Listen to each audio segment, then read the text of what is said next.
où on pense qu'on sera dans 10 ans. J'ai plutôt pris une approche. Si aujourd'hui j'étais à votre place, vous êtes un comité de pilotage, vous devez, j'imagine, faire des recommandations, prioriser des choses. Je me disais que je vous ferais plus un retour d'expérience. Est-ce que c'est une bonne façon d'utiliser votre temps? Il y a ça et votre roadmap stratégique. Enfin, je ne sais pas si, dans quelle mesure vous pouvez le partager. Ça nous intéresse aussi. Oui, alors donc c'est objectivement un sujet délicat parce que, pour des raisons que je ne rationalise pas complètement, quand on parle de ces sujets-là, on fait bouger le stock d'Alphabet. Donc on est quand même très précautionneux là-dessus. Mais je peux vous donner des éléments de direction. En fait, la façon dont l'innovation fonctionne chez Google, c'est qu'il y a un organisme de recherche dédié, un labo de recherche, qui est d'ailleurs headquarter en Europe, au Royaume-Uni, qui s'appelle DeepMind, qui fait de la recherche tous azimuts, qui publie et contribue cette recherche gratuitement d'ailleurs pour l'essentiel. Et nous, on est une entité de business, on est la partie cloud de Google, et on pioche dans ce corpus de recherche pour construire des produits. Et on le fait de deux façons. On le fait de façon programmatique. Par exemple, on savait très tôt qu'on voulait des modèles multimodaux. Donc les grands modèles de langage, c'est génial, mais en fait, dans les cas concrets d'entreprise, le multimodal, ça va changer beaucoup de choses. Par exemple, tout ce que vous allez imaginer autour de la maintenance de vos infrastructures ferroviaires. Moi, je me souviens, il y a 10 ans, travailler pour une boîte de stockage qui essayait d'amener une solution pour les drones qui passent le long des lignes, qui ramènent de la vidéo pour essayer de, si je me souviens bien, de changer la structure de coût de l'inspection des rails. Aujourd'hui, on peut aujourd'hui mettre sur ce type de workflow une AI qui va détecter des anomalies, et ce, sans faire un entraînement spécifique. Donc, je ne sais pas si vous êtes allé à ce stade à la SNCF d'entraîner des AI pour lire des vidéos de drones et voir des problèmes sur une voie ferroviaire.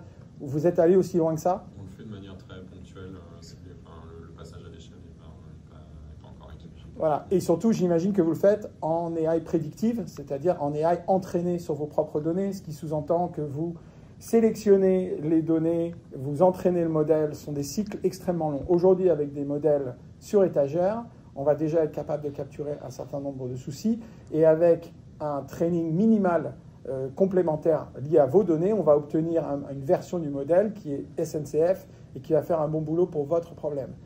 Ça, c'est un changement de paradigme monstrueux dans le monde de l'AI. Ce ne sont pas les mêmes personnes, ce sont des gens beaucoup moins qualifiés qui sont requis, et ce ne sont pas les mêmes échelles de temps. Donc, il y a beaucoup de choses à faire avec le multimodal dans des environnements comme le vôtre. Ça, on le savait très longtemps à l'avance, et on a fait bosser DeepMind là-dessus il y a très longtemps. C'est pour ça que Google a été le premier et à ce jour est le seul à avoir un grand modèle multimodal. Les autres vont suivre. Mais donc on fait de l'innovation programmatique dans des directions déjà identifiées. Mais on fait aussi parfois de l'innovation plus opportunistique, parce qu'on a un chercheur qui part dans une direction et ça n'a pas forcément lié à un besoin business identifié en amont. Un exemple, c'est ce qu'on appelle les Large Context Windows. Donc, quand vous parlez à ces modèles, vous exprimez sous la forme d'un prompt. Cette interrogation, quand vous regardez tous les modèles de l'industrie, elle correspond, dans le meilleur des cas, chez Anthropic, à 200 000 tokens, donc disons 800 000 mots. Et ça, c'est la taille de la question que vous pouvez poser. Et nous, on a des chercheurs qui ont exploité une variante d'architecture en se disant, est-ce que je pourrais faire une prompt infinie? Et au début, on n'avait pas vraiment besoin business lié à cette prompt infinie. Donc aujourd'hui, on peut passer à peu près 1500 pages de texte en une prompt au modèle. Et quand on a lancé ça sur le marché, c'était un travail de recherche, on ne savait pas ce que ça allait faire. Et là, en 3 mois, on a trouvé. Donc si vous êtes une compagnie d'assurance, aujourd'hui, quand les gens ont une caméra dans la voiture, en France, il n'y en a peut-être pas trop, mais ici, c'est très fréquent. Les gens ou les motos ont des caméras. Les dash caméras, voilà. Et donc, en fait, les compagnies d'assurance jusqu'ici n'exploitaient cette donnée qu'à titre opportunistique dans des investigations spécifiques, parce qu'en gros, il faut mettre un être humain à regarder le film. Avec une large context window, sans entraînement du modèle, vous prenez la vidéo que l'accidenté ou la personne qui a déposé un dossier auprès de l'assurance a uploadé sur une plateforme, vous prenez cette vidéo, vous la balancez dans le modèle et vous dites est-ce correct qu'à un moment, il y a une voiture rouge qui arrive à 90 degrés de la droite? Et le modèle va tout regarder et va vous dire à la minute 46 et à la 30e seconde, je vois un véhicule rouge qui arrive de la droite. Et donc ça y est, ça ce sont des cas d'usage extrêmement concrets des Large Context Windows. On est les seuls aujourd'hui à vous permettre de faire ça. Nous, on fait 2 millions de tokens. Donc le token, vous voyez ce que c'est? C'est l'unité de mesure de la taille d'une prompt. C'est un proxy pour la quantité d'informations qu'on donne au modèle. Nous, on fait 2 millions. Le suivant, Anthropic, il fait 200 000. OpenAI, ils font 128 000. Donc on est dans un univers 10 fois plus grand en termes de ce qu'on peut donner au modèle. Et pour être tout à fait honnête avec vous, quand on a sorti ça en février, on ne savait pas ce que les gens feraient avec. On avait des démos sympas, hein. On a pris tout le transcript de l'atterrissage sur la Lune d'Armstrong et compagnie. Ça faisait 400 pages, un PDF de 400 pages. On l'a balancé au modèle. Et notre démo, elle était fun. C'était de dire, est-ce qu'il y a un moment quelqu'un fait une blague? Et le modèle est capable de vous trouver une blague entre les deux astronautes. Mais ça, c'était de la démo marketing. On n'avait pas encore les cas d'usage, je dirais, pour les entreprises. Et là, ça commence à sortir. Donc l'innovation, elle se fait sur ces deux vecteurs, programmatique et un peu opportunistique. Il y a des choses qui arrivent qui, à mon avis, vont encore surprendre. Et ça viendra d'autres acteurs que nous. On n'est pas les seuls à innover. Mais je crois qu'il faut vraiment intégrer, quand on construit une stratégie AI, que ce rythme d'innovation ne va pas se ralentir, je dirais à minima dans les 2 ans qui viennent. Donc il faut intégrer dans vos processus de sélection et de décision le fait que ça va changer. J'ai une question. En ce moment, on parle beaucoup de RAG. Donc, est-ce que le fait d'avoir une mémoire infinie en amont peut améliorer cette technique, je dirais, Merci pour cette très très bonne question, parce qu'en fait, le lendemain du lancement de la fonctionnalité, tous les développeurs sur les réseaux sociaux disaient « Est-ce que je peux enfin me débarrasser de RAG ?» Est-ce que tout le monde voit de quoi on parle quand on dit RAG? Ok. Et d'ailleurs, il n'y a pas... Je cherche à insulter l'intellect de personne. Il se trouve que je fais des meetings comme ça toute la semaine, et les niveaux de contexte varient. Donc, voilà. Donc, RAG, il y a 1 an. RAG, c'est quoi? Je prends un orchestration framework, LangChain, LlamaIndex, je prends un modèle d'embedding, c'est-à-dire je prends mon information de référence, je la transforme en vecteur, je la stocke dans une base de données vectorielle, et mon orchestration framework, quand la prompt sort, cherche une similitude par rapprochement mathématique. Aujourd'hui, sur Google Cloud, vous avez 5 façons de faire RAG, suivant le niveau de précision que vous recherchez. Et en gros, on a tout entre deux versions. La première, c'est on vous sauve les embeddings, les vecteurs database et tout ça. On vous donne une boîte qui n'est rien d'autre qu'un stack de search Google boosté avec GenAI. Donc, je donne l'information de référence, c'est indexé, et les cross-référencements des réponses du modèle dans ce corpus se font de façon totalement intégrée. En tant qu'utilisateur SNCF, je ne sais pas ce que c'est qu'un modèle. Je suis dans une interface no-code où je drag and drop des choses. Par exemple, on dit qu'on veut créer un robot qui va aider les conseillers SNCF à répondre aux questions des clients. Je balance toute la documentation de référence, je la pointe au modèle de search, et j'ai une petite fenêtre qui me donne des conseils à la volée. Donc ça, c'est un bout du spectre. L'autre bout du spectre, c'est vous le faites vous-même. On a la vector database la plus rapide, la plus grande, qu'on utilise pour nos propres besoins, qui est sans doute beaucoup trop grande à ce jour pour la plupart de nos clients. On a un des meilleurs modèles d'embeddings, et on a LangChain ou LlamaIndex qui fonctionne as a service. Vous n'avez pas besoin de vous embêter avec les mises à jour, parce que ces projets open source, ils changent de version tous les 4 matins. On vous fait tout ça en managed service, mais vous restez dans une architecture composable où vous choisissez les choses. Et puis, on a plein de variantes au milieu. Par exemple, on a des gens qui nous demandent maintenant de faire un grounding qui combine un grounding dans la donnée propre de l'entreprise, par exemple les manuels de formation des agents SNCF, et dans la donnée publique. Par exemple, suivre des sources informationnelles que vous jugeriez fiables. Je vais dire n'importe quoi, France Info. Je suis France Info sur Twitter, et je donne la possibilité à mes agents de prendre en compte quelque chose qui est en train de se développer en live sur Twitter dans la façon dont ils interagissent avec les AI. Bon, on commence à avoir des cas comme ça, donc on vous permet de faire des RAG ultra fins où vous allez taper dans plusieurs corpus. On va vous aider à automatiquement hiérarchiser et ranker, noter la qualité des cross-référencements. 5 façons de le faire différentes. Et effectivement, pour revenir à votre question, la Large Context Window, c'en est une. Pourquoi? Parce que si vous êtes sur un corpus d'informations important et très peu de gens qui très rarement lui posent une question, pourquoi vous embêter à faire toute une plomberie?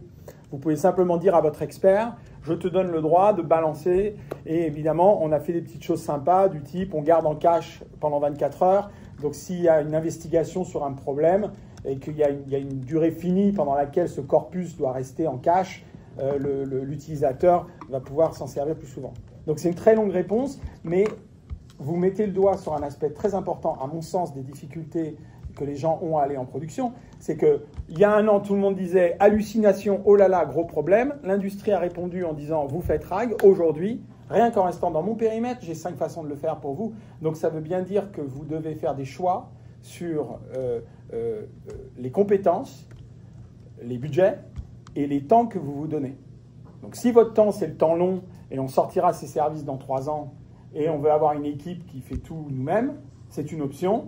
De l'autre côté du spectre, si vous voulez lancer quelque chose demain où vous avez peu de compétences, ce sont d'autres options. Et je constate que les entreprises qui partent en prod sont celles qui s'attaquent à ces sujets de gouvernance. Parce que les options techniques, elles sont là, et il y en aura d'autres demain, mais fondamentalement, le passage à l'acte, il est très souvent lié à des notions de culture d'organisation et de gouvernance.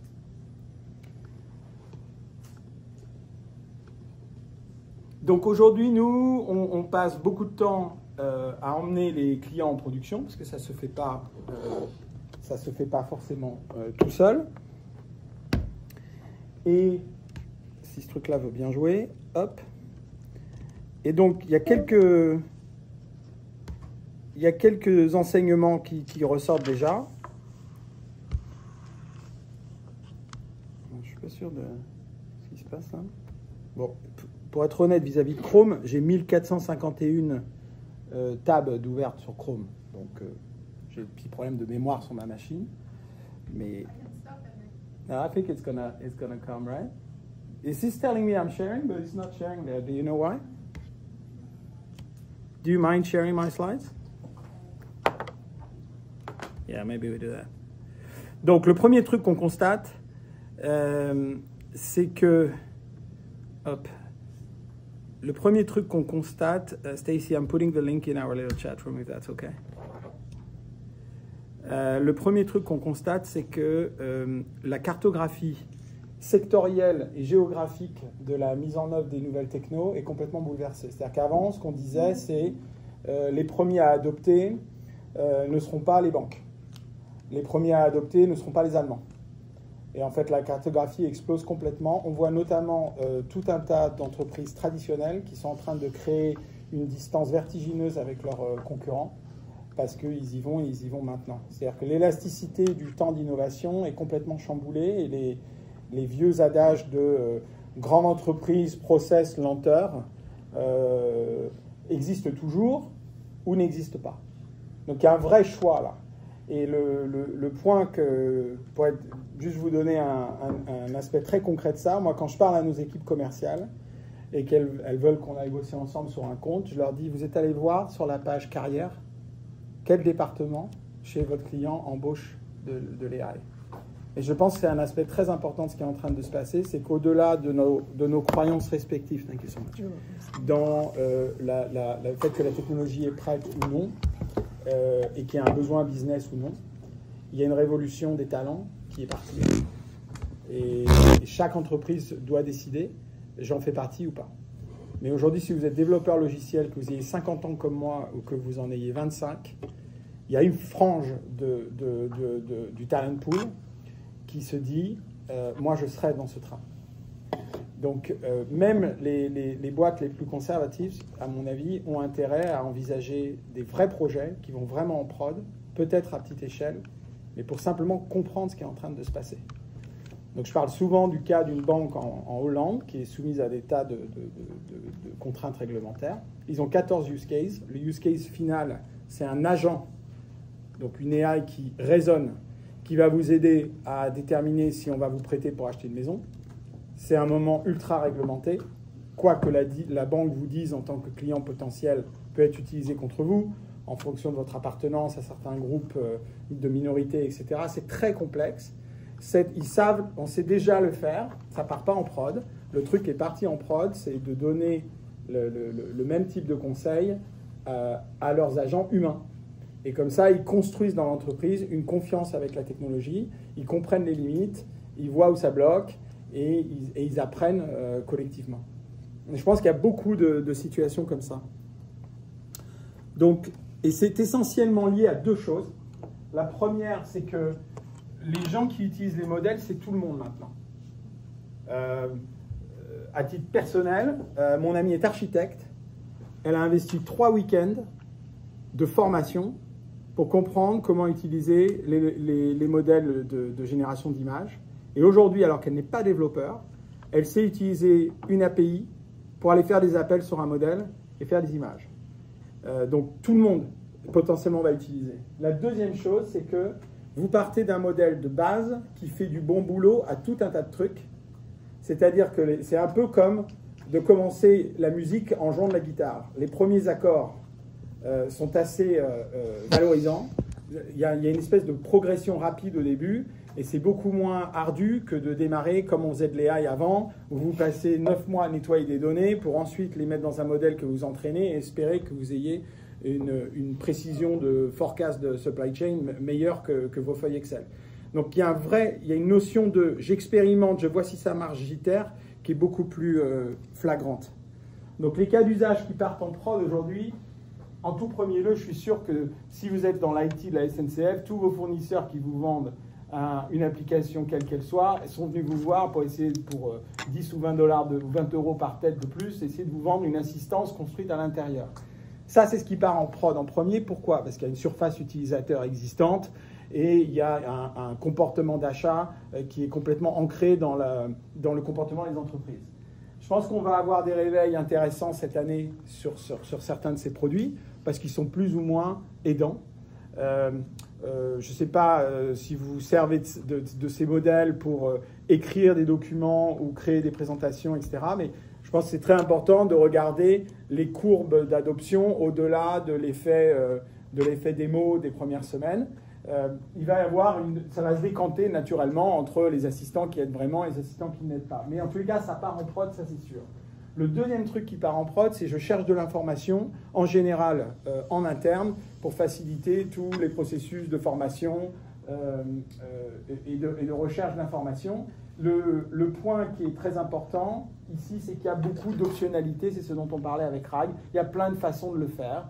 Et puis le truc dont on parle rarement, mais qui reste vrai, c'est que si vous mettez de la mauvaise donnée en entrée, vous pouvez avoir des mauvais conseils en sortie. On a une vraie regain d'intérêt pour le contact center AI. Nous, on est dans ce business depuis 4-5 ans. On apportait des fonctionnalités d'aide à l'agent dans le contact center, par exemple la prise de notes automatisée pour aller mettre les notes dans le CRM et avoir une tonalité de prise de notes qui soit cohérente sur une population d'agents où vous avez des changements importants, du churn important. On peut faire beaucoup mieux aujourd'hui. On peut faire des routages optimisés. C'est-à-dire on comprend l'intention du client et on saute les processus humains de redirection d'appel pour aller directement vers la bonne partie du contact center. Ça marche très très bien. Et ce qui est très intéressant, c'est qu'avec GenAI, on fait de l'abstraction des technologies sous-jacentes. Et donc la programmation du contact center se fait en langage naturel, alors qu'avant, il fallait maîtriser certains langages de programmation spécifiques. Donc ça, et l'autre raison pour laquelle ça part en prod, c'est que c'est bourré de métriques. Vous pouvez faire un vrai avant-après. Et vous pouvez voir si en redirigeant 5% du trafic vers la nouvelle implémentation, vous obtenez des meilleurs taux de conversion. Au-delà de ça, les gens se projettent sur tout ce qui est la modernisation du service client. Aujourd'hui, c'est essentiellement aider le client à découvrir ce qu'on a à lui apporter et lui donner du support. Mais ce qui est immédiatement demain, c'est la transaction. Donc vraiment rester dans un environnement conversationnel jusqu'à un point de transaction en faisant l'abstraction des systèmes et des changements de plateforme. Moi qui suis un utilisateur occasionnel de vos services, je pense que c'est un vrai sujet, puisque c'est quand même complexe quand on ne s'en sert pas souvent. Moi, je m'en sers 2 fois par an. c'est complexe de vivre ces transitions de sites web et de plateformes.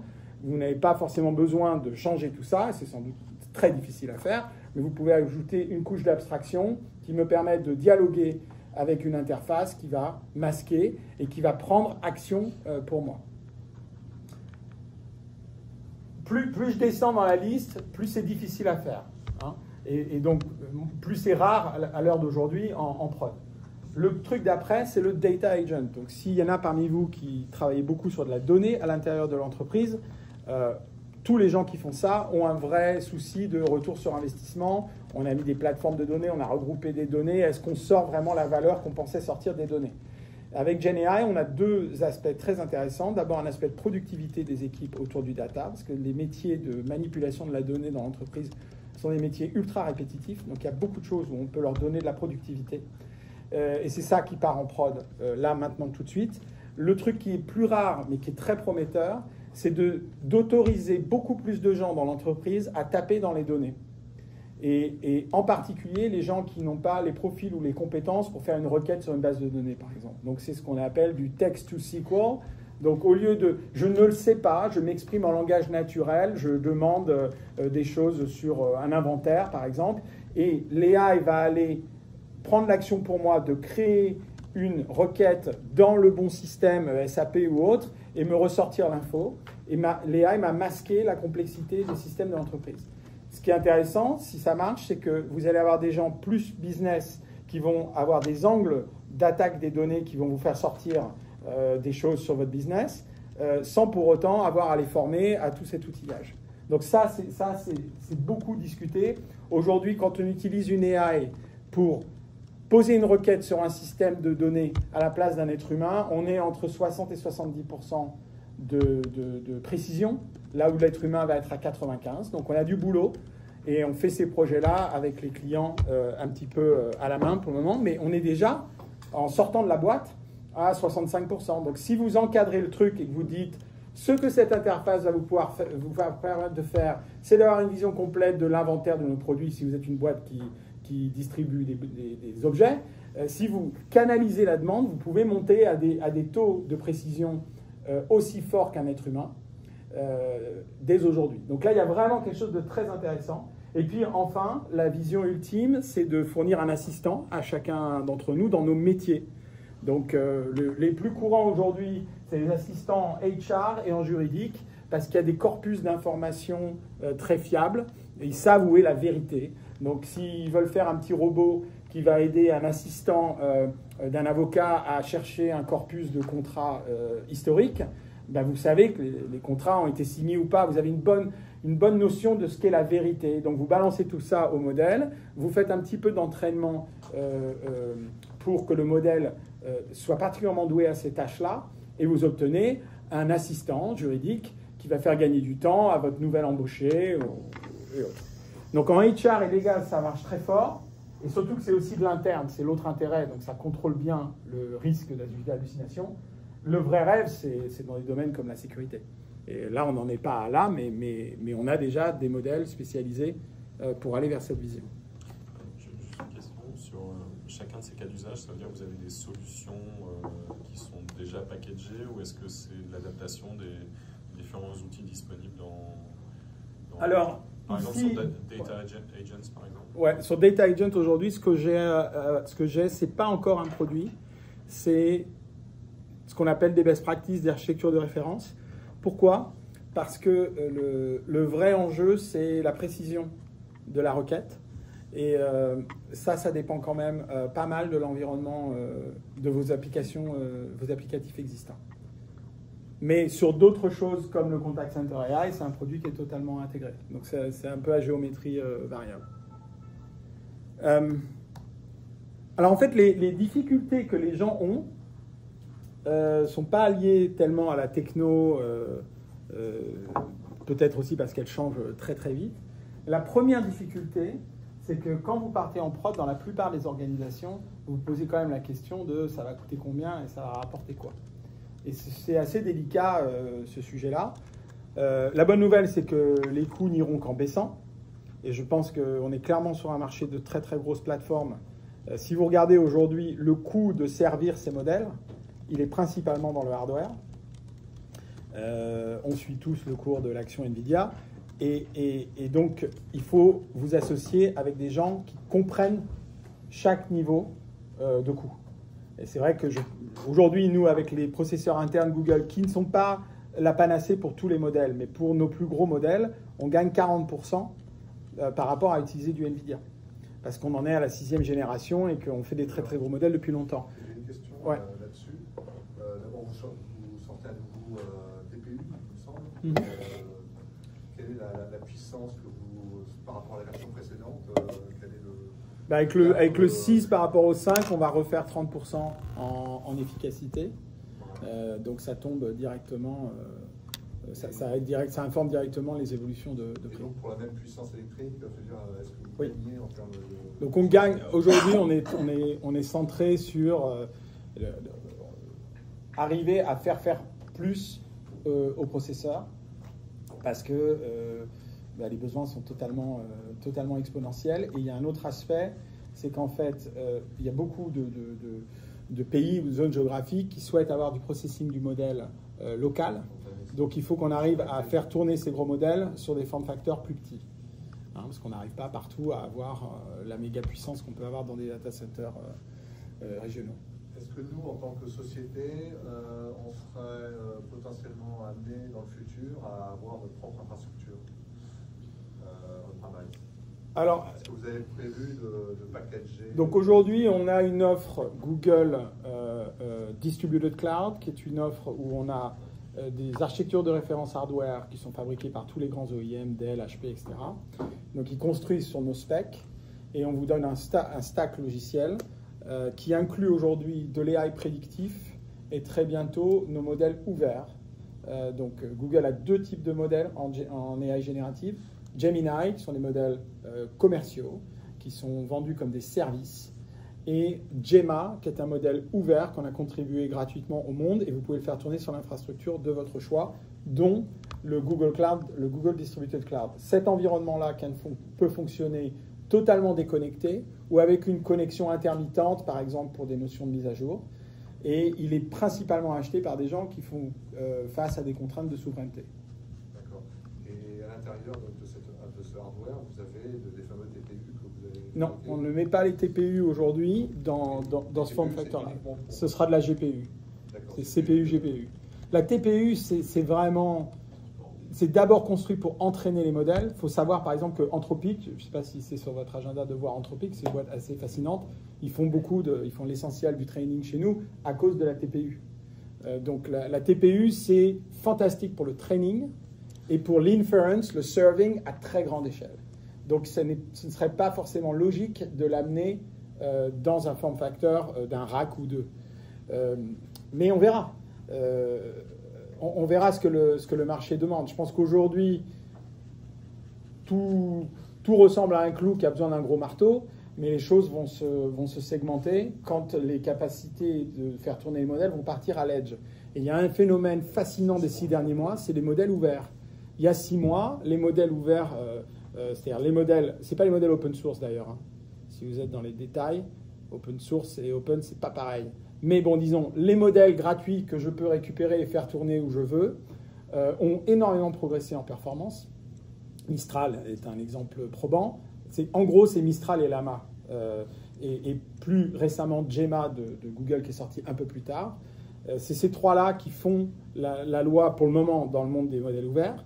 Et la performance d'un modèle ouvert aujourd'hui est surprenante de qualité. Et elle tente beaucoup les organisations parce que ce modèle ouvert, vous allez pouvoir le transformer pour votre besoin, donc faire du tuning dessus, vous pourrez même le réentraîner partiellement et ensuite le déployer dans l'environnement de votre choix. Et c'est cet aspect-là de la technologie qui fait que vous allez voir les modèles partir plus vers l'edge, parce que ce sont des modèles qui sont plus légers, qui sont plus petits, ils sont moins gourmands. Et pour autant, vous avez des TPU sur les téléphones? Donc, non, il n'y a pas de TPU sur les téléphones. Non. La TPU, c'est vraiment c'est un gros truc. Mais quand on parle de plus IA dans les téléphones, on parle de quoi? Alors, le TPU, c'est vraiment, c'est comme un nom de marque. C'est comme si je disais frigidaire dans le monde des réfrigérateurs. Donc, c'est le truc Google la grosse puce pour faire nos propres trucs à nous. Il se trouve qu'aujourd'hui, elle intéresse d'autres personnes que nos propres besoins. Le monde des accélérateurs, donc les réfrigérateurs, les accélérateurs, contient des form factors petits à embarquer sur les téléphones. Et donc, on est en partenariat, par exemple, avec Samsung, avec qui on fait tourner des modèles en local, c'est-à-dire qui vont fonctionner même si vous êtes déconnecté du cloud. Par exemple, je prends une photo de cette canette et je veux l'éditer pour changer la profondeur de champ et des choses comme ça. Je vais faire ça avec de l'AI embarqué sur le téléphone. Donc nous, on amène des modèles très légers et très spécialisés sur une tâche. C'est comme ça qu'on arrive à réduire leur taille.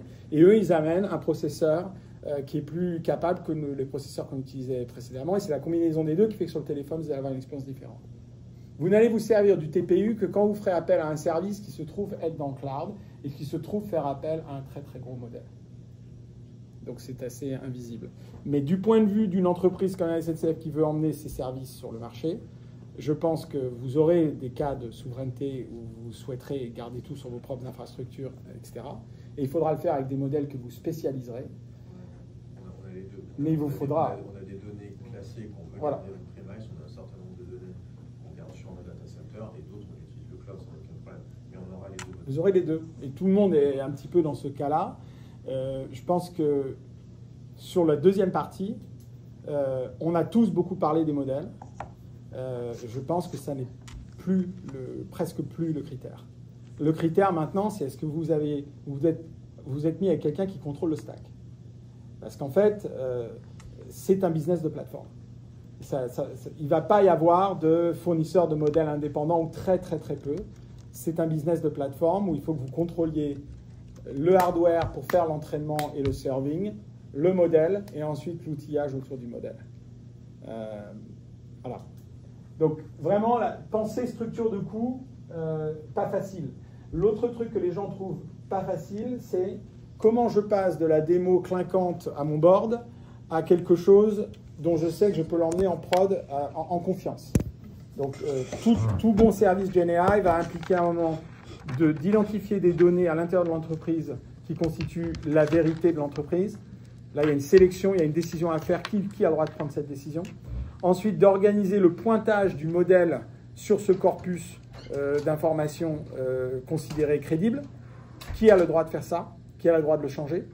Et dernier point, vous avez tout un tas d'éléments dans la mécanique du service, des tas d'éléments mouvants. C'est-à-dire que vos données de référence vont changer. Le modèle pourrait changer parce qu'il en sort un tous les lundis. La boucle de RAG pourrait être revue dans son architecture. À l'intérieur de la boucle de RAG, le modèle d'embedding peut devenir bien meilleur sur certaines choses où la database vectorielle peut vous planter. Vous avez donc un système. Et donc, qui dit système dit il faut gouverner, il faut avoir un life cycle, il faut être clair sur qui a le droit de changer quoi ou de pousser quoi en production. Et je pense que si vous vous souvenez de la révolution logicielle d'il y a 10-15 ans, quand on s'est mis à penser la création d'un logiciel comme une supply chain. En anglais, on parle d'un pipeline, c'est-à-dire que je crée un bout de software et j'ai de l'automatisation de tout un tas de checks le long de la route pour finalement dire on est bon, on l'envoie en production. Et d'ailleurs, quand il part en prod et qu'il se plante, on a une traçabilité de ce qui s'est passé pour analyser, aller faire une correction et balancer une correction. Vous vous souvenez, moi, quand j'ai commencé à bosser, c'était l'angoisse de faire l'upgrade de l'operating system des PC. Aujourd'hui, ça se fait par derrière. Si je refuse trop, Google m'éteint un truc et le fait eux-mêmes. On va vivre la même chose en machine learning. Sauf que souvenez-vous, on vient d'un monde où il y avait 2 millions de personnes qui faisaient ça il y a 18 mois. Et maintenant, on va parler de dizaines ou de centaines de millions de personnes dans le monde qui vont faire ces opérations. Donc il y a un vrai enjeu de gouvernance. Comment j'organise le flux des tâches et les approbations et les choix tout au long du cycle de vie de mon service. Et c'est d'autant plus important qu'il y a une optionnalité monstrueuse. C'est-à-dire qu'il y a plein de façons de faire la même chose. Sauf qu'elles vont avoir des coûts différents en compétences, en temps et en euros. Donc c'est vraiment là qu'on sent que les gens butent un petit peu. Et donc ce qu'on essaye de faire, c'est tout simplement de leur proposer de l'outillage. Google a vraiment une approche totalement plateforme. C'est-à-dire que quand vous rentrez dans Google Cloud, dans la partie AI de Google Cloud, qui d'ailleurs existait avant GenAI, puisqu'on faisait beaucoup d'AI avant l'AI classique pour forecaster, faire des prédictions, etc. Vous rentrez dans un jardin de modèles, on appelle ça le model garden, où vous trouvez les modèles de Google et les modèles de la concurrence, sauf GPT. Et vous avez Anthropic qui est là, vous avez tous les modèles ouverts dont on a parlé, Llama, etc. Ils sont tous là, sélectionnés par Google, ils sont dans un environnement que vous gouvernez. Vous pouvez dire, telle partie de la SNCF a le droit de toucher à ces modèles, telle partie n'a pas le droit. Donc ça, c'est le point d'entrée. Vous choisissez un modèle. Ensuite, vous avez de l'outillage pour que ce modèle travaille mieux pour votre business. Ce sont des fonctions, par exemple, qu'on appelle le tuning. Donc, si vous voulez que vous utilisiez des modèles AI pour aider vos équipes marketing à créer du contenu pour les clients, c'est quelques centaines d'euros qui sont nécessaires, pas plus, pour qu'un modèle générique comme Gemini se mette à parler avec la voix de la SNCF, simplement en donnant au modèle, à titre de contexte, des campagnes ou des contenus marketing que vous jugeriez d'excellente qualité et représentatifs de votre tonalité. Ce genre d'outillage pour faire le tuning, ça fait partie des choses qui sont disponibles dans la boîte. Un autre exemple d'outil qu'on propose, c'est de la comparaison automatique de modèles. Parce que vu qu'il y a tout le temps des nouveaux modèles qui sortent, voilà, vous pouvez du test A/B testing, vous les comparez side by side et de façon automatisée avec un jeu de prompt que vous considérez être le bon standard pour vous. Donc c'est tout l'outillage sur le cycle de vie du modèle. Et puis ensuite, on propose de l'outillage pour que vous construisiez des agents. Donc les agents d'aujourd'hui sont très simples, c'est principalement des agents de récupération d'informations. Mais le vrai enjeu, c'est l'agent qui va prendre une action sous forme d'un raisonnement. Alors, on a deux types d'agents. L'agent déterministique, un peu comme l'agent de call center, c'est-à-dire qu'on lui donne un script, on lui dit quand on te pose une question là-dessus, tu fais ça, ça, ça. Et ce script, on l'évoque, on le prescrit en langage conversationnel, c'est pas de la programmation, il y a de la programmation en dessous, mais il y a une abstraction. Ou alors, on laisse l'agent raisonner et prendre la décision par soi-même. Et donc, c'est vrai ou c'est faux? oui, alors en fait, donc si je reviens sur mon exemple de tout à l'heure, je voudrais offrir aux gens du marketing la possibilité d'aller taper dans les données d'une base de données où ils n'ont pas les compétences. Bah en fait, pour augmenter le niveau de précision dont je parlais, de 60-70% à l'équivalent d'un être humain, bah vous faites une chaîne d'agents qui vérifient le travail des uns des autres. Donc vous prenez par exemple un groupe de requêtes à la base de données dont vous savez qu'elles sont super solides et super bien écrites. Ça fait un corpus de connaissances qu'on met à disposition du service. Donc le service utilise un modèle qui comprend votre intention, qui dit je vais donc aller dans cette base de données et je vais exprimer ma requête de cette façon. Et il y a une boucle de vérification, il y a une autre AI qui regarde et qui dit bah, c'est bizarre parce que généralement quand on pose des questions à cette base de données, on le fait dans ce format-là, tu ferais mieux d'utiliser ce format de requête. Et donc il y a des agents d'agents qui travaillent ensemble et c'est la combinaison de ces choses-là qui fait qu'on monte, on parle de hill climbing, c'est-à-dire on monte en précision, mais là on est en train de parler d'un système. On n'est plus sur j'interroge un modèle à la volée. Donc il y a plus d'investissement en temps, en expertise, en savoir, mais si vous raisonnez en productivité, les gains peuvent être absolument spectaculaires. Donc un exemple tout simple, dans le monde médical, c'est la prise de notes. Aujourd'hui, un truc qui est terrible, c'est les changements de shift d'équipe médicale dans les hôpitaux, parce que chacun est plus ou moins motivé à écrire son petit rapport pour l'équipe d'après. Chacun l'écrit avec sa tonalité. Et donc, vous avez plein d'erreurs et qui peuvent se chiffrer en coûts pour la structure. Donc, aujourd'hui, bah, on est capable de dire à l'AI, tu prends tous ces éléments factuels qui ont eu lieu pendant le shift, la mesure du pouls, tous les trucs numériques, mais aussi les données à la volée d'un médecin qui serait passé, d'un interne qui aurait quelque chose à dire, etc. Et de ramener tout ça dans un résumé. Donc ça, c'est de la transmission d'informations. Ça se fait très, très bien. Mais on peut aussi avoir l'agent qui fait des recommandations de choses qui pourraient être faites. Et moi, je suis frappé de voir comment, dans le médical, ils sont en train d'avancer hyper vite, alors qu'ils ont des contraintes monumentales. Mais tant qu'on ne franchit pas la frontière de dire l'AI va prendre une décision d'ordre médical et qu'on reste dans le territoire de l'AI recommande, ils sont à fond. Ils sont à fond. Et c'est frappant. Et aux États-Unis, c'est particulièrement frappant parce qu'ils ont une très bonne compréhension de la structure de coût qui est monumentale. Le système de santé est bien moins optimisé qu'en Europe. Et il y a des poches de productivité énormes. Alors que c'est une industrie qui a la réputation d'être très frileuse, qui, par définition, a une population qui n'est pas forcément très à l'aise avec la technologie. Ça part à fond. Donc après, je peux vous emmener sur des tas de démos, de trucs, de machins, mais je pense que le truc à retenir, c'est il faut raisonner en plateforme. Je ne dis pas qu'il faut tout mettre chez Google, mais il faut raisonner en plateforme. Et je pense qu'aujourd'hui, si vous êtes dans la tech depuis un certain temps, vous vous souvenez de best of breed. Hein, c'était vraiment à un moment une méthode d'achat et de construction de solutions informatiques. C'était je décompose l'architecture et je pioche les meilleurs morceaux où je les trouve. Pourquoi? Parce que d'un point de vue achat et structure de coût, je vais avoir beaucoup plus de leviers pour travailler mon coût.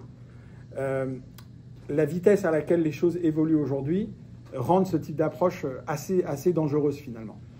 Et si vous regardez ce que font les plateformes, quand vous allez faire un double clic là-dessus et que vous regardez ce qu'il y a sous la boîte, tous les grands outils open source que les gens apprécient dans ce domaine sont à côté des outils Google et vous pouvez choisir. Mais vous êtes dans un environnement plateformé, contrôlé, plutôt que de laisser chaque département de la SNCF faire son petit shopping sur son petit outil avec une carte de crédit à droite, à gauche, et à la fin, vous savez plus ce qui part en prod. Et si une AI qui part en prod se met à halluciner et abîme votre marque, vous n'avez même pas de traçabilité pour comprendre où le problème est né. Donc je pense qu'il y a une rapidité d'innovation et un poids de la structure de coût en dessous pour faire tourner ces choses-là qui vraiment demandent une approche en plateforme. Et l'autre truc, c'est embrasser le paradigme de l'expérimentation pour se planter et repartir. Et c'est vraiment ça le rythme de ce truc-là. Si vous vous souvenez, il y a 1 an et demi, on parlait tous. Si vous étiez venu il y a 1 an et demi, on n'aurait parlé que de taille de modèle. Vous m'avez tous demandé combien est votre plus gros modèle. On parlait en milliards de paramètres. Okay, la question ne sort plus aujourd'hui. Pourquoi? Parce que Gemma, le modèle ouvert de Google, a 27 milliards de paramètres, est bien plus puissant que Palm 2, le modèle payant d'il y a 1 an, qui était dans les centaines de milliards de paramètres. Ce que je veux dire par cet exemple-là, c'est que on ne peut pas apprendre les choses pour acquises. Ça évolue très très vite et il faut donc être dans le mouvement et il faut s'en servir pour arriver à rester dans le mouvement et avancer. Et il y a malheureusement pas mal de boîtes qui sont un peu en paralysie parce qu'elles ont des cycles d'analyse d'options technologiques qui sont décalés par rapport au rythme de l'innovation et donc résultat, elles ne font jamais rien. Elles font des comités qui à chaque fois concluent qu'il ne faut pas y aller parce que ce truc-là vient de sortir. Quand je regarde les clients qu'on a en production aujourd'hui, il y en a qui sortent des vrais gains de productivité à grande échelle sur des modèles qu'on a sortis il y a 1 an. Parce qu'en fait, le modèle, c'est un point très important, mais tout le système autour, ça compte autant. Et une fois que vous êtes en prod et que ça sort de la productivité, ben vous êtes dans du tangible. Vous n'êtes pas dans de l'évaluation. Est-ce que ça vous aide? Oui. Après, je vous en prie. On commence à voir sur Gmail, à titre personnel, ouais. Des options IA ouais. sur les comptes payants. Hein. Ouais. Quels sont les modèles? Est-ce qu'on accède quand même à des modèles puissants ou est-ce que c'est juste du grand public Non, c'est un super beau modèle. Ce qu'il faut bien avoir en tête, c'est que, et je soupçonne que c'est le cas chez OpenAI, vous devriez leur poser la question, quand vous allez sur un assistant, ça a l'air d'être un modèle, mais en fait c'est un système. C'est-à-dire que quand vous interrogez ces modèles, il y a une détection de votre intention et une redirection de la requête vers des modèles spécialisés qui sont plus légers et moins coûteux. Donc par exemple sur Gemini, qui s'appelait Bard, qui est l'assistant général de Google, qui a bien foiré sa conférence de presse en février 2023 à Paris. Sur cet outil-là, en fait, vous avez un système complet. Quand je pose une question de maths, je vais, sans le savoir, je vais taper dans un modèle très fort en maths et très spécialisé. Donc c'est un petit peu la même chose. Ça, c'est pour je dirais, les assistants de boîte plateforme. Quand vous allez prendre l'assistant à l'intérieur de votre SaaS préféré, Salesforce ou autre, vous allez être très souvent sur un seul modèle. Ces assistants, je pense qu'on va vivre quelque chose de cette année. Il y a beaucoup de CIO qui achètent ces assistants parce qu'il y a une pression de leur base utilisateurs. Mais je pense qu'on va voir des patterns d'utilisation Enfin, si je parle en termes Gartner, les grands analystes du marché de la tech, je pense qu'on a un hype cycle à vivre. C'est-à-dire qu'on est tous très excités et puis on va descendre dans la vallée des larmes et puis après on arrivera sur le plateau de la productivité. Et je pense qu'on n'y échappera pas. Il y a beaucoup de gens qui disent on va sauter la vallée des larmes. Moi, je crois qu'elle aura lieu. Simplement, elle va avoir lieu dans un temps très court. Mais je ne serais pas surpris que dans les assistants qui sortent dans toutes sortes d'applications logicielles, il y ait des déçus dans cette année. Sur Copilot, par exemple, sur Microsoft. Ouais, je pense que ça va être un gros enjeu. Ouais. Un gros enjeu. Ouais. Et, et sur Google, est-ce que, par exemple, sur Spreadsheet, on a accès aux API d'IA? Alors, vous y avez accès. Pour le moment, ce que vous avez, c'est une petite fenêtre qui s'ouvre avec laquelle vous pouvez dialoguer sur la programmation de votre fonction. Pas l'attacher Mais si, vous allez pouvoir le faire. Mais le truc vraiment, à mon avis, qui va faire la différence, c'est quand je vais pouvoir mettre les données de l'entreprise pour la personnalisation de ça. Et ça arrive. Et pour moi, c'est ça le vrai enjeu. Accès aux données d'entreprise Oui. et pouvoir avoir une visualisation directement pour faire une présentation à Comex ou autre chose. Donc ça, c'est pour une présentation ou dans le domaine des spreadsheets, vraiment être capable de collaborer avec mes collègues pour éviter que chacun réécrive sa macro, quoi. Et ça, c'est vraiment possible. Techniquement, on sait le faire. Et l'équipe produit... donc moi, je suis vraiment côté plateforme, des gens qui construisent des services. Mais au-dessus, on a ces agents qu'on appelle Gemini, parce qu'on est un peu bizarre en marketing dans cette boîte. Le modèle et les agents ont le même nom. Bon. Mais toujours est-il que ces assistants qui sont à l'intérieur de votre expérience, mail, slide, sheet, etc., ces équipes-là qui construisent sur notre plateforme, elles sont pas très loin de sortir cette prise en compte du corpus de votre entreprise. Et à mon avis, c'est ça qui va faire la différence. Parce qu'honnêtement, aujourd'hui, moi, ce qui m'intéresse, c'est que l'AI ait mon contexte. Ouais. Si c'est comme si je parlais à quelqu'un dans la rue, ça m'aide de façon très occasionnelle. Par contre, imaginez si je génère des images qui sont dans la charte graphique de l'entreprise. Là, déjà, c'est beaucoup plus intéressant. Aujourd'hui, comment elle est diffusée au sein de vos propres collaborateurs, les usages quotidiens, etc. On parle souvent, nous, on se compare aussi avec les grands corporates, etc. Mais du coup, je suis toujours assez intéressé par ceux qui la produisent eux-mêmes. Bien sûr. Comment vous l'utilisez, vous, aujourd'hui? Donc la culture de Google, c'est une culture de fish fooding et dog fooding. Donc je donne à manger aux poissons ou aux chiens avant de montrer au grand public. Ce sont des démarches d'utilisateurs, testeurs internes. Tous les produits dont vous entendez parler là passent par ces cycles. Les cycles, au début, ont été à moins grande échelle que ce dont Google a l'habitude parce que la consommation en infrastructure est énorme. Donc au début, on était un petit peu restreint. Mais aujourd'hui, tous les Googlers ont accès aux fonctionnalités dont je viens de parler à l'instant dans la suite de productivité, le mail, etc. Tous les Googlers qui le demandent ont accès à cette plateforme et peuvent construire eux-mêmes avec un quota qui n'est pas monumental. Ils ne peuvent pas construire un projet énorme. Mais par exemple, j'ai des dizaines d'équipes de vente qui ont construit un petit robot pour les aider à répondre aux appels d'offres plus rapidement. Ce genre de projet est totalement libre. Donc ça, c'est une culture d'expérimentation. Un deuxième aspect, c'est vraiment la mise en œuvre, là où nous aussi, on cherche de la productivité. Et donc, je n'ai pas la liberté de vous donner les chiffres, mais on a des milliers d'ingénieurs aujourd'hui qui utilisent nos assistants de création de software, soit pour créer le soft, soit pour corriger le soft, un peu comme si j'avais quelqu'un au-dessus de mon épaule qui regardait ce que je fais. Et on est sur des gains de production, de productivité qui nous surprennent, parce qu'on a tendance à croire qu'on embauche un petit peu le haut du panier dans ce domaine. Donc on se disait, qu'est-ce qu'on va vraiment gagner? Et en fait, on est déjà dans des gains de productivité vraiment, vraiment significatifs. Si vous écoutez les gens qui vendent, et on est une de ces entités, qui vendent des assistants au codage, vous entendez parler de gains à 30 ou 40% de productivité sur les développeurs. Ce sont essentiellement des entreprises qui ont des process assez faibles avec des niveaux de compétences relativement standards. Donc là, il y a un lift qui est très fort. Sur les entreprises qui ont des cultures plus sophistiquées de développement logiciel, vous allez être sur des gains entre 10 et 20%.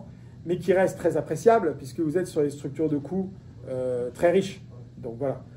Donc nous, on utilise ça et on mesure la métrique, c'est deux choses. L'adoption, si je vous donne cet outil, est-ce que vous allez vous en servir? Et deuxièmement, le pourcentage de lignes de code dans le code final qui ont été touchées par l'IA. Et on a une telle traçabilité de tout ce qu'on fait qu'on est capable de dire on a tant de pourcents du code qui a été soit corrigé, soit carrément créé par l'IA. Donc pour vous, c'est un accélérateur. Ah mais nous, pour nous, c'est essentiel. On n'arrive jamais à embaucher assez de développeurs. Là. Et aujourd'hui, la partie AI à laquelle j'appartiens chez Google Cloud, on est une des boîtes au monde qui a le plus gros ratio de candidats par rapport au nombre de places. Et malgré ça, on a en permanence des dizaines de jobs ouverts dans des équipes incroyables parce qu'on n'arrive jamais à aller assez vite. Et il y a un autre aspect, c'est que, comme ça doit être pareil chez vous, quand on fait vraiment du soft, on a un environnement d'outillage, de culture, de standards de qualité. Donc la personne, quand vous l'avez embauchée, elle n'est pas productive le deuxième jour. Donc il y a aussi une accélération du ramp-up des ressources qui est vachement... Ouais. Non, tous les intégrateurs système que vous utilisez sans doute sont tous sur le dossier, hein, parce que pour eux, c'est le cœur du business, c'est leur structure de coût. S'ils arrivent à faire 30% de plus avec le même nombre d'ingénieurs, c'est du profit direct. Mais même les boîtes à culture beaucoup plus sophistiquées comme Google sont dessus parce qu'il y a une carence de talent. C'est fondamentalement le problème. J'ai une question, mais plutôt personnelle. Vous avez dit que vous avez vendu votre start-up à Google. Vous faisiez quoi exactement? C'était une start-up qui résolvait un problème de stockage de données. Donc c'était dans l'infrastructure. Mais Google Cloud est né vraiment on prend ce qu'on a fait en interne et on l'offre au monde.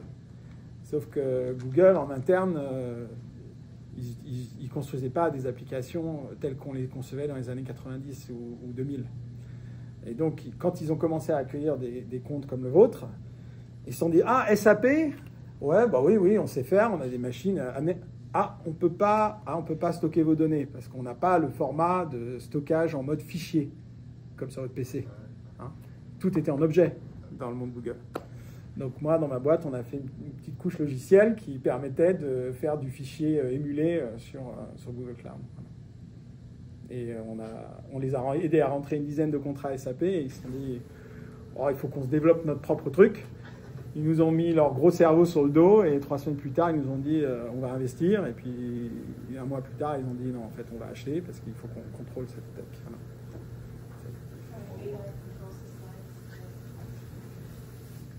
Mais c'est surtout, pour un entrepreneur, c'est une très très grosse entreprise. Hein. Moi, j'étais CEO, là, je suis responsable d'une ligne de produits. Mais ce qui est fascinant dans ce débat-là, c'est vraiment d'intérioriser le fait que les leviers économiques étant ce qu'ils sont, c'est une affaire de plateforme. Et je pense que, moi je me projette, je pense que la façon dont on construit les applicatifs logiciels va être totalement réinventée. Tout sera un agent dans 5 ans. Et on est en train, vous vous souvenez quand on disait si vous n'avez pas d'application sur le mobile en tant que surface applicative, si vous n'êtes pas dans le mobile, vous êtes mort. On a cru que Facebook allait mourir parce qu'ils n'arrivaient pas à prendre le virage. Ça va être encore plus violent cette histoire-là. On va complètement réimaginer la façon dont on trouve l'information, on prend une décision, on acte sur l'information.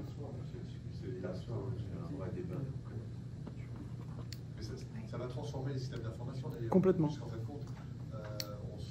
on n'inventera plus d'IHL, on va plutôt un cadre avec la machine. Oui. Ça va arriver vite. Et ça va vite. Il y aura des annonces Android, iOS, etc. Absolument. Sur les interfaces dans les 6-12 mois. Oui, absolument. Et avec la possibilité de faire une abstraction de l'existence. C'est-à-dire que ça va être à la fois très disruptif comme moment, mais ça ne va pas non plus forcément donner un avantage monumental à celui qui part de la page blanche. Hein, c'est-à-dire que même si vous avez du legacy, on peut faire de l'abstraction de ces technos. Absolument. Ouais. Et ça, moi, je trouve que c'est fascinant, quoi.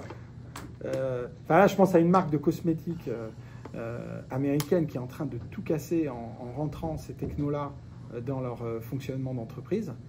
Et c'était des gens dont j'aurais pensé il y a 2 ans que c'était des dinosaures et qu'ils n'étaient pas capables de prendre le train de l'innovation.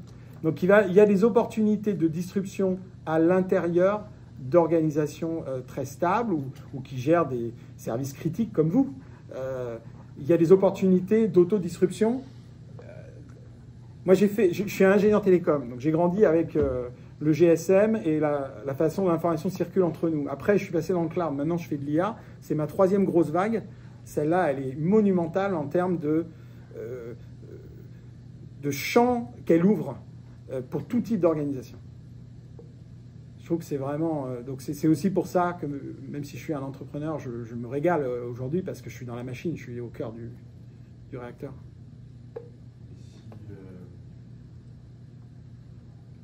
Si je suis un peu plus poil à gratter, vous avez parlé de la conférence de presse de Bard, etc. On va dire que Google, pour l'instant, est un peu chahuté sur ouais, carrément, le démarrage. Comment, de l'interne, vous le voyez, vous percevez les choses, les gens réagissent? Moi, je regarde des trucs comme ça, mais c'est aussi parce que je suis un ingénieur. Hein. Mais ça, c'est un graphe, c'est pas du Google. Hein. C'est un leaderboard. Donc, c'est un de ces sites qui fait de l'évaluation de modèles crowdsourcés. Donc, ici, vous avez la position sur le leaderboard. Donc, plus le score est élevé, plus vous êtes vers la droite, plus le modèle est valorisé par l'audience qui met les notes. Et c'est LM6, hein, c'est du très sérieux. On n'est pas allé chercher le truc que personne ne regarde. Et ici, vous avez les milliers de tokens par dollar. Donc, combien je peux donner au modèle pour 1 dollar ou 1 euro. Donc, évidemment, idéalement, vous voulez être là. Vous êtes le modèle le mieux apprécié qui peut ingérer le plus d'informations, l'information le plus économiquement possible.